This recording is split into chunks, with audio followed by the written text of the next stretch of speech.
और बहादुर बच्चों, आज हम पढ़ेंगे क्लास 10th का एक्सरसाइज 2.1। एक्सरसाइज 2 का पहला लेसन, एक्सरसाइज 2 का।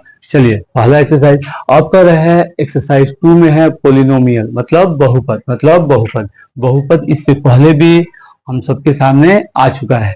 8 क्लास में आया था, 8 क्लास में आपका आया था। ये बताने से पहले थोड़ा सा बेसिक कुछ हम आप लोग को रिवीजन करते चलते हैं। 8 क्लास में क्या जाने थे बाबू कि जब कोई एक वेरिएबल मीन्स चर और एक था अचर, कांस्टेंट और वेरिएबल। एक होता है चर और एक होता है अचर। अब कर रहा है चर अचर वेरिएबल कांस्टेंट मिलके जब कोई टर्म तैयार करे। जब कोई टर्म मतलब होता है पद, टर्म मतलब होता है पद। ये एक पद तैयार कर रहा है। कभी भी बहुपद में अगर पद छांटना है तो माइनस प्लस छांटता है, माइनस प्लस छांटता है, लेकिन मल्टीप्लाई और डिवाइड नहीं छांटता है। जैसे फॉर एग्जांपल ये तो वेरिएबल नॉन वेरिएबल ये दोनों एक साथ रह सकते हैं, चाहे डिवाइड में, मल्टीप्लाई में, प्लस में या फिर माइनस में, कुछ में भी रह सकते हैं। चलिए बाबू, ये है मल्टीप्लाई में, मतलब एक साथ है कि कौन सी है, मल्टीप्लाई है, तभी एक जगह लिखा है। इसे बोला जाता है, इसे बोला जाएगा अगर टर्म तो एक टर्म, क्या एक टर्म। अगर प्लस लगा के दूसरा लिख दे तो ये सेकेंड वाला टर्म, ठीक है बाबू। अगर फिर यहाँ माइनस लगा के तीसरा लिख दे तो ये कौन सी हो जाएगा, थर्ड वाला टर्म। तो हम जानते थे फर्स्ट टर्म, कौन सी, फर्स्ट टर्म। और टर्म कभी भी तैयार करता है प्लस माइनस तैयार करता है, डिवाइड और मल्टीप्लाई नहीं करता है। जैसे for example 4x one term में है और x/4 ये भी वन टर्म में है, ये भी वन टर्म में है। लेकिन x + 4 ये दो टर्म में है, मतलब सेकेंड टर्म में है। वैसे ही है बाबू, अगर इसे कर दे तो ये भी कितना हो जाएगा, ये भी सेकेंड टर्म में, मतलब दो टर्म में है। ठीक है, तो हम 8 क्लास के अंदर जाने थे बाबू कि कभी भी जब चर अचर एक साथ होए, वेरिएबल और कांस्टेंट नॉन वेरिएबल एक साथ होए, कोई भी टर्म तैयार करे उसे हम बहुपद कहते थे। अब चलिए टर्म या फिर इक्वेशन। अब मान लीजिए एक टर्म तैयार करता था, ये डिवाइड वाला मल्टीप्लाई वाला टर्म को नहीं छांटता है और प्लस वाला माइनस वाला टर्म को छांटता है।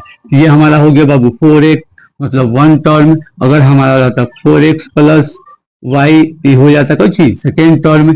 अगर यहाँ 2 भी रख दें फिर भी कोई दिक्कत नहीं है। अगर यहाँ हो 4x + y - 3 तो ये हो जाएगा 3 टर्म, 2 टर्म, ये वन टर्म, ये वन टर्म। इसको एक पदीय, इसको द्विपदीय, इसको त्रिपदीय, इसको त्रिपदीय। और इससे ज्यादा जो रहता, इससे ज्यादा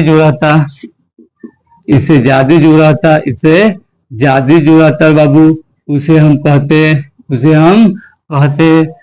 बहुपदीय, मतलब 3 गो से ज्यादा, बहुत सारा पद, 3 गो से ज्यादा बहुत सारा पद, मतलब 1 गो टर्म, 2 गो टर्म, 3 गो टर्म हो सकता है, 4 गो भी आए, 5 गो आए, जितना भी आ सकता है। लेकिन ये नाम रख के टर्म को पहचानने के लिए 8 क्लास में हम लोग थोड़ा सा बेसिक टाइप का पढ़े हुए थे। अब इसकी कोई जरूरत नहीं, लेकिन याद रखना है। यही कॉन्सेप्ट से 10th क्लास के अंदर देखिए। सबसे पहले आज पढ़ेंगे हम बहुपद 2.1 में, पोलिनोमियल एक्सरसाइज 2.1 के अंदर, एक्सरसाइज 2.1 के अंदर। ठीक है बाबू, अब इसमें सबसे पहले लीनियर पोलिनोमियल मतलब रैखिक बहुपद, उसके बाद क्वाड्रेटिक पोलिनोमियल द्विघातीय बहुपद, उसके बाद क्यूबिक पोलिनोमियल त्रिघातीय बहुपद। ये घात का मतलब होता है पावर। कौन सी बाबू, पावर। ये कैसे दिखते हैं, मतलब जैसे x का स्क्वायर, x का पावर 2, इसे बोलते हैं x के स्क्वायर। अगर x का पावर 3 रहता है तो इसको बोलते हैं x क्यूब, अगर y की पावर 4 है इसे बोलते हैं y के पावर 4। ठीक है बाबू।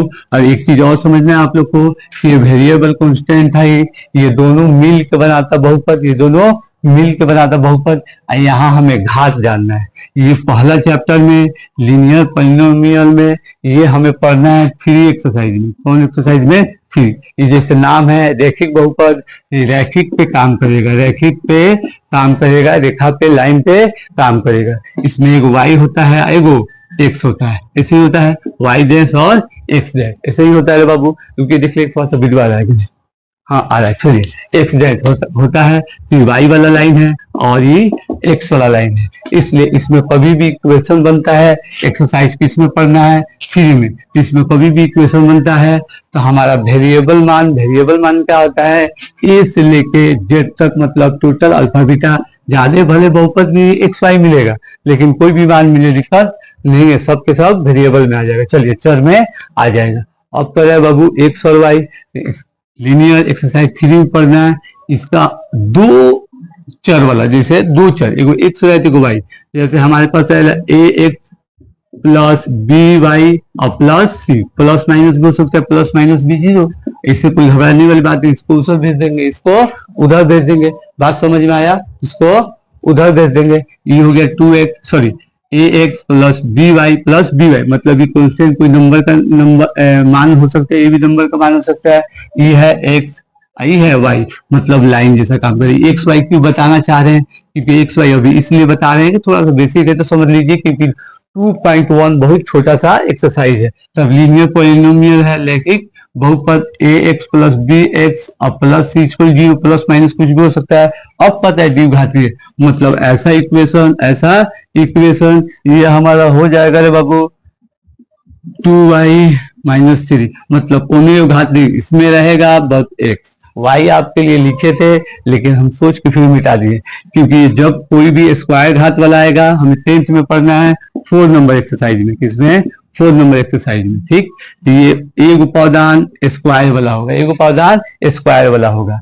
इस स्क्वायर वाला कोई भी एगो सबसे ज्यादा हो, एक सबसे ज्यादा कोई एगो चर का भाग घात उसका एक्स का स्क्वायर हो या फिर वाई का स्क्वायर हो, एक के जाति में रहे, चाहे एम का स्क्वायर, मतलब कोई वेरिएबल चीज का स्क्वायर हो जिसका घात सेकेंड हो, घात और स्क्वायर में हो, तो वो हमारा बुलाता है द्विघातीय रैखिक। एक होता है त्रिघातीय, मतलब 3 गो वाला, कौन सा वाला बाबू, 3 गो वाला। आप यहाँ रख सकते हैं 4, कोई वो घात 3 गो, ये हो जाएगा y, ना y नहीं बाबू x वाला।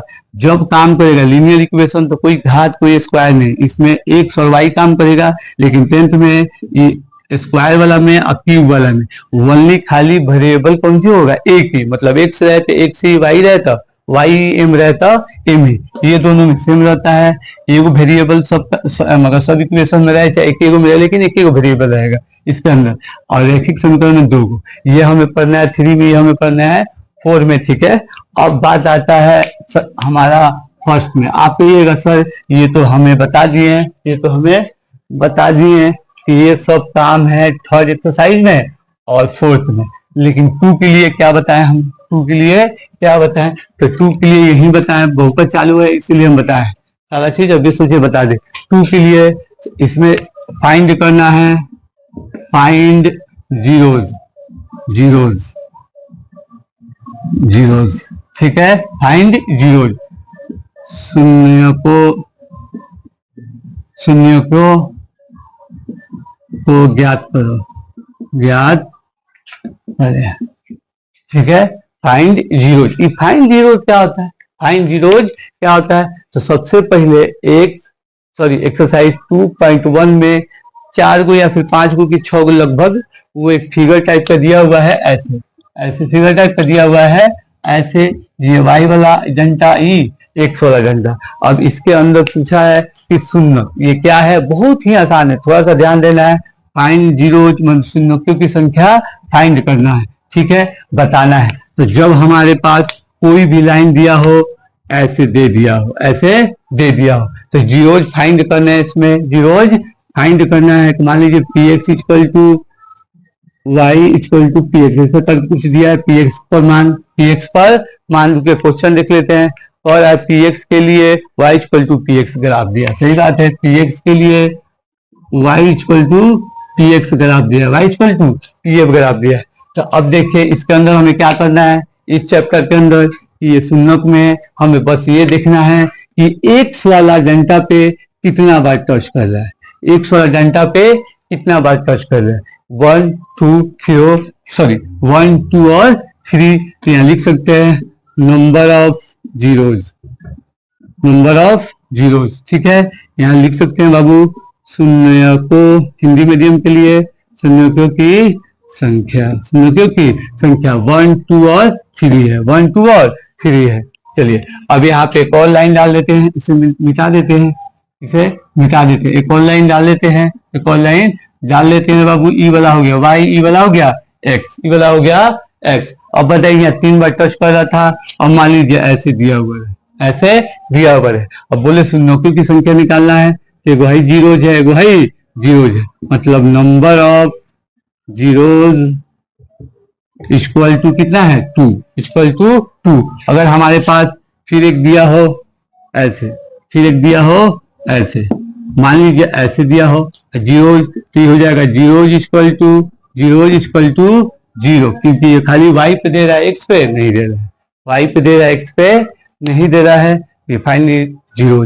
बस हमें देखना है कि जो लाइन है वो एक्स वाला डंडा पे कितना बार टच कर रहा है, जितना बार टच करेगा उतने ही बार जीरो को फाइंड करना है। अब आपके दिमाग में चलता होगा सर बताए नहीं, अधूरा में छोड़ रहे हैं, कि जैसे कि घात वाला, लाइनिंग वाला, जैसे कि क्यूब वाला, स्क्वायर वाला, ये बताएं। लेकिन बहुपद में सबसे पहले काम क्या करना है, हमें नंबर ऑफ जीरोज बताना है। 6 गो है, 6 को अब आप आराम से बता लीजिएगा, फिर एक बार बता देते हैं इसको। शून्यकों की संख्या मतलब नंबर ऑफ जीरोज। अगर हमारे पास ऐसे दिया हुआ रहे, ऐसे दिया हुआ रहता है 1 2 3 4 5, जितना बार वो लाइन एक्स को काटे, अगर नहीं काटता है तो 0, और जितना बार काटता है उतना जीरो की संख्या। चलिए अब इसके अंदर बहुपद 2 वाला एक्सरसाइज में हमें क्या पढ़ना है, 2 वाला एक्सरसाइज में हमें क्या क्या पढ़ना है, तो हमें फैक्टर के बारे में पढ़ना है, और number of zeros, number of zeros के बारे में, नंबर ऑफ जीरोज, और फैक्टर के बारे में, फैक्टर के बारे में मतलब गुणनखंड, गुणनखंड। ये हो गया शून्यकों की संख्या, शून्यकों की संख्या, शून्यकों की संख्या, शून्यकों की संख्या। ठीक है बाबू, नंबर ऑफ जीरोज पहला हम जान गए, दूसरा एक है तीसरा, एक है तीसरा। ठीक है, इसमें हमें जानना है गुणनखंड मतलब फैक्टर, फैक्टर में तोड़ के बहुपद को कैसे बनाया जाता है वो चीज जानना है। ठीक है, और 2.3 में ये जानना है, 2.2 में ये जानना है, 2.1 में ये 2.3 है। 2.3 में हमको डिवाइड करना है, आम भाषा में कहें तो डिवाइड का मतलब ये डिवाइड बच्चा वाला नहीं रहेगा, ये डिवाइड बहुपद वाला रहेगा, पोलिनोमियल वाला रहेगा। ठीक है, सभी के लिए सुंदर पढ़ा है। फिर अगला क्लास में गुणनखंड के बारे में पढ़ाएंगे, फैक्टर के बारे में पढ़ाएंगे।